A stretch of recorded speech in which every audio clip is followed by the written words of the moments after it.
Bahagyang humina ang dalang ulan at hangin ng bagyong Maymay sa bansa. Pero labis itong nakapaminsala sa mga residente, partikular sa Northern Luzon.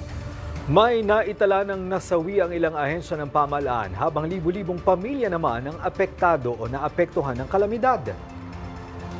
Alinsunod sa direktiba ng Administrasyong Marcos Jr., agad rumisponde ang mga otoridad sa mga residente habang patuloy rin ang kanilang pamamahagi ng tulong. Si Kate Renya sa detalye. Dahil sa pinagsamang pananalasa ng bagyong Maymay at habagat sa bansa, nag-iwan ito ng ilang casualty. Sa datos ng Office of Civil Defense, as of 6 a.m., 4 na individual ang nasawi sa iba't ibang lugar na apektado ng bagyo. Ayon sa report, 2 ang natagpo ang patay sa probinsya ng Trinidad Benguet dahil sa landslide at 2 ang nasawi dulot naman ng pagguho ng mga bato sa Rodriguez Rizal. Isa naman ang naitalang sugatan dahil sa bagyo habang walang report ang OCD ng mga nawawalang individual. Nasa 14 naman na bahay ang lubhang nasira dala ng lakas ng ulan at hangin. Higit 39,000 pamilya naman ang apektado ng hagupit ng bagyong Maymay. Katumbas ito ng 132,000 katao. Naitala ito sa rehiyon ng Ilocos, Cagayan Valley, Central Luzon, Bicol, Zamboanga Peninsula at Cordillera Administrative Region. Higit 6,000 individual o 2,000 pamilya naman ang pansamantalang tumutuloy sa mga evacuation centers. Ibinahagi naman ng OCD na nasa higit 3.5 million na halaga na ng tulong ang naipamahagi ng pamahalaan sa mga apektadong komunidad.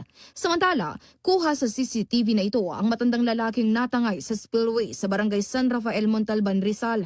Makikitang may kasabay siyang binabaybay ang malakas na agos ng tubig, ngunit siya lamang ang tuluyan tinangay. Agad rumisponde ang barangay sa pangunguna ni Kapitan Judith Cruz nang makita ito sa kanilang monitoring at naidala ang matanda sa pinakamalapit na ospital at doon kasalukuyang ginagamot. Nagbigay naman ng panawagan ng kapitana sa mga residente ng barangay San Rafael. Nananawagan din po ako sa lahat ng mamamayan ng bayan ng Montalban, sa Barangay San Isidro at kahit po dito sa Barangay San Rafael, na huwag na nating pilitin na tumawid dahil po akala nyo lang mababaw, pero yung ang nagpapabigat po dyan, yung current, yung agos ng tubig, talagang malakas po talaga. So meron naman pong optional na dadaanan doon nga po sa bridge sa may papuntang Lubers. Hanggat maaari, doon na po tayo dumaan. Sa panayam naman ng 13 Mornings kay Ron Arquelada, Provincial Disaster Risk Reduction and Management Officer ng Ilocos Sur, nakataas pa rin anya ang rainfall advisory sa kanilang probinsya. Ibinahagi niya rin ang bilang ng mga apektadong pamilya sa Ilocos Sur.